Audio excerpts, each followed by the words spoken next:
if you want to know more or you want to hear the whole conversation, head to the podcast. So you're repurposing the content. You've already got it. You already created it for the podcast.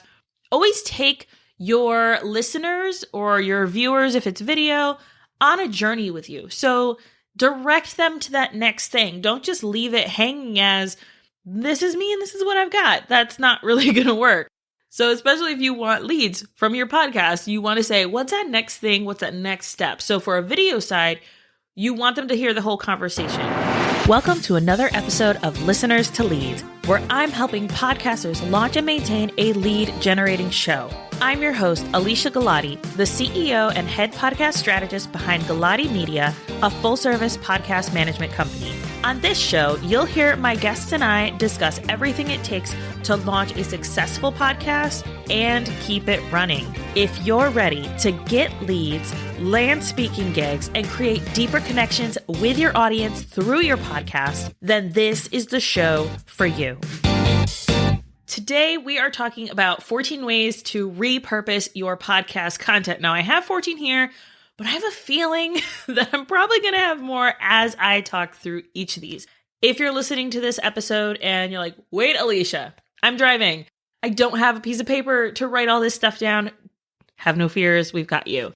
We will have all of these in our show notes as well as on our blog post. So you can always go there, review them, see them. They're all there.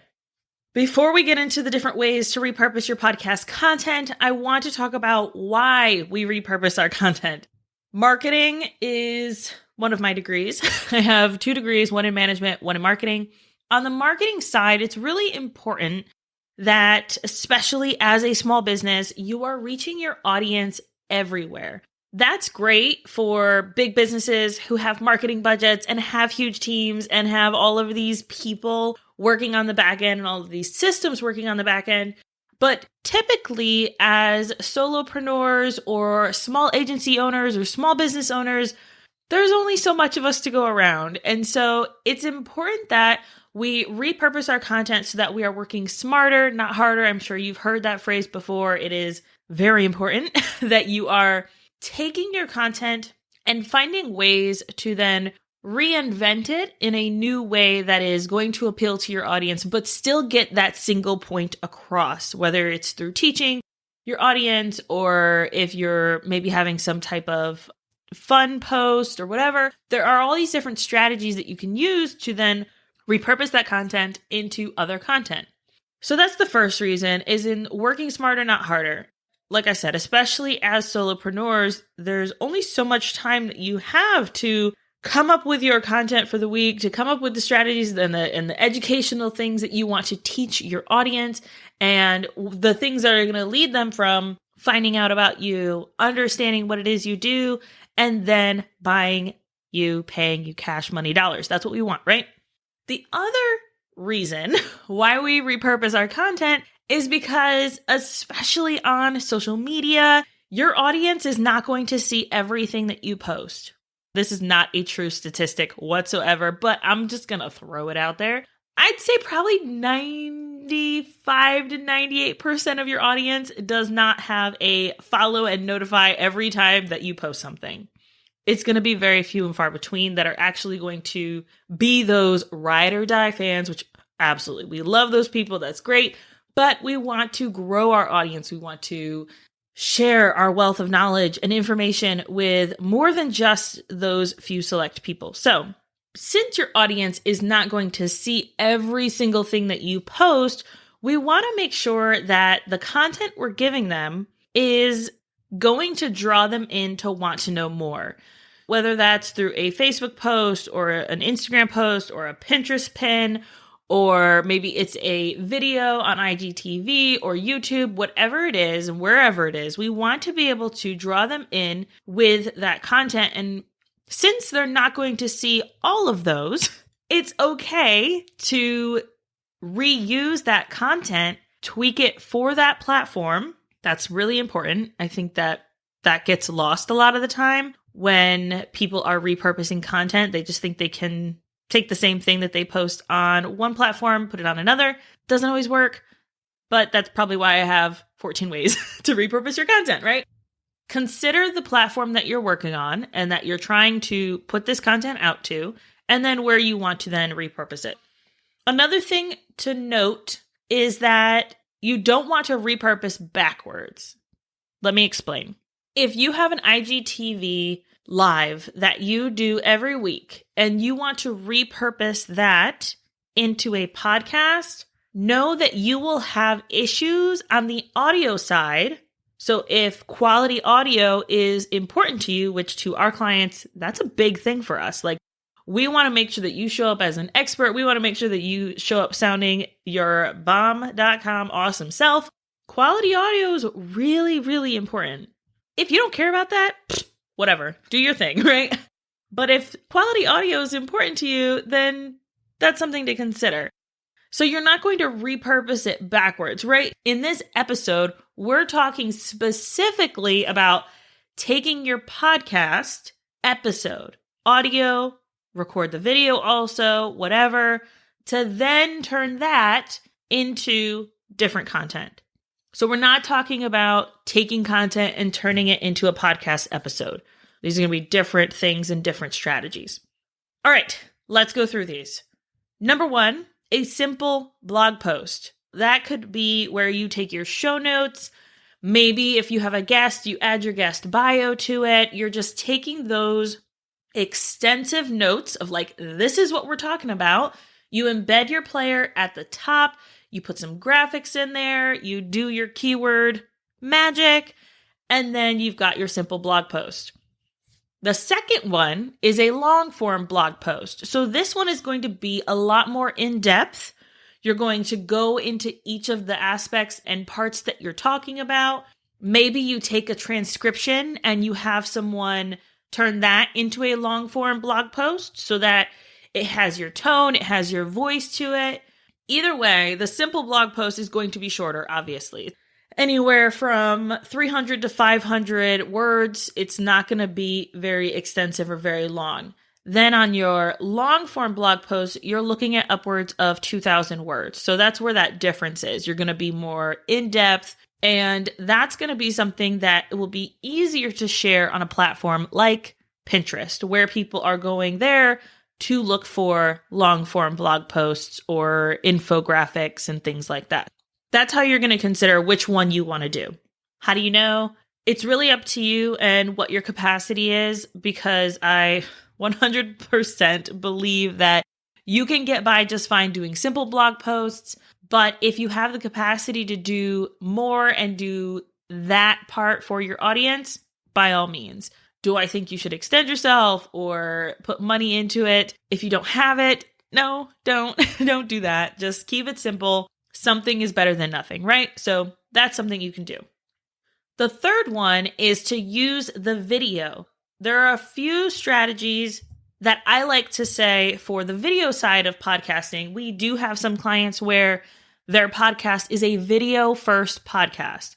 So think Joe Rogan, right? Like Joe Rogan's podcast has been typically before his move to Spotify. I don't really know how his model shakes out right now. Before he moved to Spotify exclusively for the audio side, his things were all on YouTube. That's where people went to go watch the Joe Rogan Experience. So the Joe Rogan Experience before his move was a video first podcast. So he went into it thinking, all right, I'm going to put this video up. I already know these elements I need to have. That's fine. You can do that if that's what you want. Now, if you're focusing on quality audio, you want it to be an audio first podcast, which the majority of the podcasts are going to be audio first. You can have the video going in the background if you want. You can record the video side for when you have guests on, and then you can repurpose that into YouTube content or a video for Facebook or IGTV. Now, I do not recommend that you put your entire podcast episode up on YouTube. I see a lot of people do this. They put an audiogram up. YouTube isn't really the platform for that. And even if you look at Joe Rogan's podcast videos, his takes sections of the conversation. He's not putting the entire whole conversation onto YouTube. He's taking parts of it, sections that is going to draw his audience in. And then what you want to do after that is then say, if you want to know more or you want to hear the whole conversation, head to the podcast. So you're repurposing the content. You've already got it. You already created it for the podcast. Always take your listeners or your viewers, if it's video, on a journey with you. So direct them to that next thing. Don't just leave it hanging as, this is me and this is what I've got. That's not really going to work. So especially if you want leads from your podcast, you want to say, what's that next thing? What's that next step? So for a video side, you want them to hear the whole conversation. You want them to take that next step to work with you, potentially, or to follow your guest, or to interact with your guest, or to interact with you about the conversation. So have that be the next step for that video side. How long should you make it? Okay, so there's so many questions, right, that kind of go into your brain as you're like, wait, but I have more questions. As I'm going through these, if you have questions, send me a DM on Instagram. I love to chat with people, and I love being able to offer advice and strategies and conversations. I recently had someone reach out and they were like, look, I don't have money to invest. Do you have free resources? And I was like, yes, I've got you. Here you go. So hit me up in my DMs and I am more than happy to chat through this with you and like what strategies work, what strategies don't. So that's great for the video. Okay, so how long to make your video? I would say take about 10 minutes of the conversation in video format. Don't do an audiogram. Put that up on YouTube, IGTV, Facebook, wherever you want to have these videos, and then redirect people afterwards to your podcast. All right, moving on to number 4. Holy cow, we've got a lot to get through. Infographics. Obviously, these are great for Pinterest. They are also really good if you do it on like a carousel side. So you could take your infographic, turn it into a carousel, swipe through for Instagram, make it a little smaller for your Facebook, whatever you got to do to like reuse this infographic if it's going to give value to your audience and get your points across. And then you can always say, to learn more, listen to the episode, or to get more information, send me a DM, whatever is going to take that conversation to the next level. The next 2, 5, and 6 are social media static posts. So these are not audiograms, they're not videograms. You're just looking at a regular post. There are 2 different kinds that I recommend you have for your podcast episodes. One being a quotable, something that people can share. They say for later, they tag a friend. Those are going to be great. And then the general ones where it's your face, what the episode is about. Maybe it has some bullet points, your guest's face is on it. That's going to be your general one.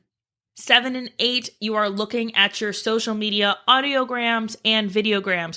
What is the difference? So an audiogram is a still photo with the audio wave usually, and I definitely recommend having some captions. That is going to stop people scroll a lot faster than if you just have the wave. So try to get some captions in there if possible.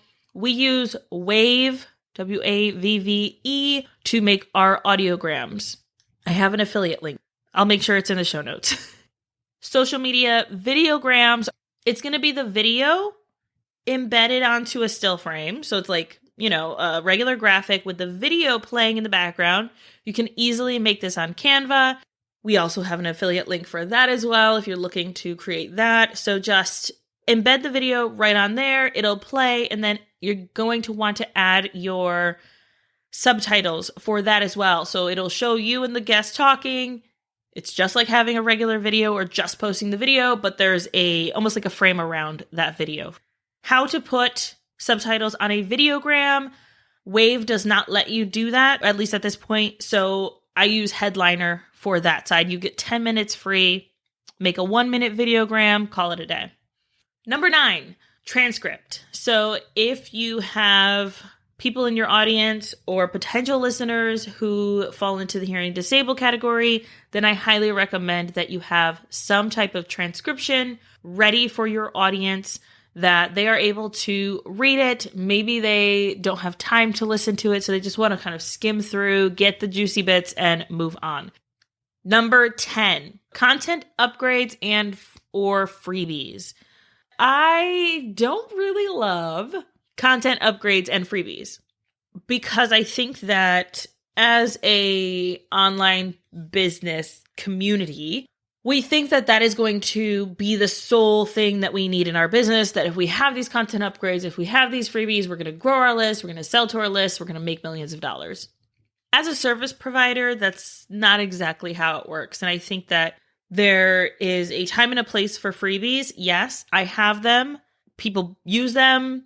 But the majority of the time, people are not going to take action with a content upgrade or a freebie. So take this one with a grain of salt. If it's your jam and you like to do it, then do it. But also keep in mind the customer journey as you're doing this. So maybe we need to have someone on to talk about customer journey. I have someone in mind.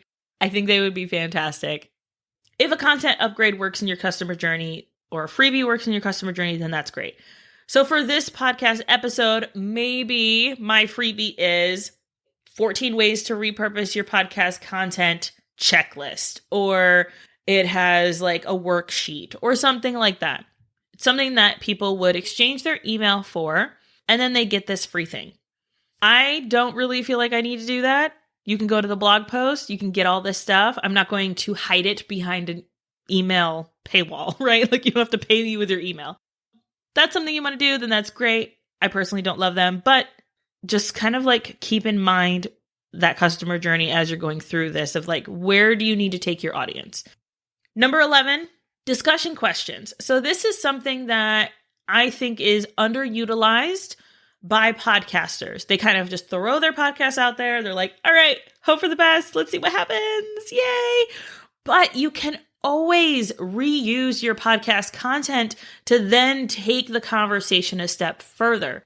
We had an episode about Clubhouse and social media as ways to grow your podcast audience. This is a great way to kind of take that conversation that you're having in the podcast to that next level to then get the feedback and the discussion going with your audience. You can use a quotable for this. You can use a general post where you're just like asking a question. But I really think that you can take the conversation further if you do this strategy. Number 12, shout out to a guest who is doing something amazing. So this is a great way to showcase your guests that you've had in the past, showcase a current guest that you're having, or someone that is going to be on your podcast in the future if you are planning ahead and being strategic with your content. This is a great way to shine the light on them, what they're doing, and still get people to listen to that podcast episode, get people engaged with your podcast. So that's a way to repurpose that content. You know about the guest, you connected with them, and then that's going to take the conversation even further. Number 13, have additional live Q&As based on the podcast content. So this is a great way to take the conversation a step further, just like those discussion questions, but then you go live on IGTV, you go live on YouTube, you go live on Facebook, wherever it is that you like to go live, and your audience is hanging out there, and discuss what is being done. Maybe there's more questions that come in, or there's more that you want to kind of dive into than just what you can do on a podcast. And so you'd like to take it to that video element. Number 14 is email. Obviously, this is a great strategy. Go back to the email episode where we talked with Ashley DeLuca about how to use your email to grow your podcast audience. You can always take your show notes, turn it into an email, and be able to repurpose what you're talking about in the podcast into an email for your email list. An extra one is to do fun outtakes. So this is something that my team is doing for my show. I'm kind of nervous to see what it is and what it sounds like and all of my crazy rantings and ravings, but I think it's going to be a ton of fun. And this is always something that you can do to then repurpose your content in a fun and exciting way. All right, remember, as we wrap this up, you do not have to do all of these. Please do not, as a solopreneur, as a small business owner, do all of these if you do not have the capacity to do them. I would say start with a blog post, some social media graphics, and a videogram or an audiogram. Maybe you add in some discussion questions. So keep it to like 3 or 4 of these. Do not stress yourself out. One at a time. Take a deep breath. Do not stress. We do not want you stressed. I want you to be able to focus on your audience, focus on creating quality content for your audience, but then repurpose it. So you are not reinventing the wheel. You are not working yourself to the bone to get this content out to your audience. All right. That is all I have for today. Make sure that you are repurposing your content. Work smarter, not harder, and you don't have to do all of these. Make sure you go to the show notes for this list of different ways to repurpose your content, as well as our blog post, which will be on our website, listenerstoleads.com, where you will find all of the show notes for these episodes.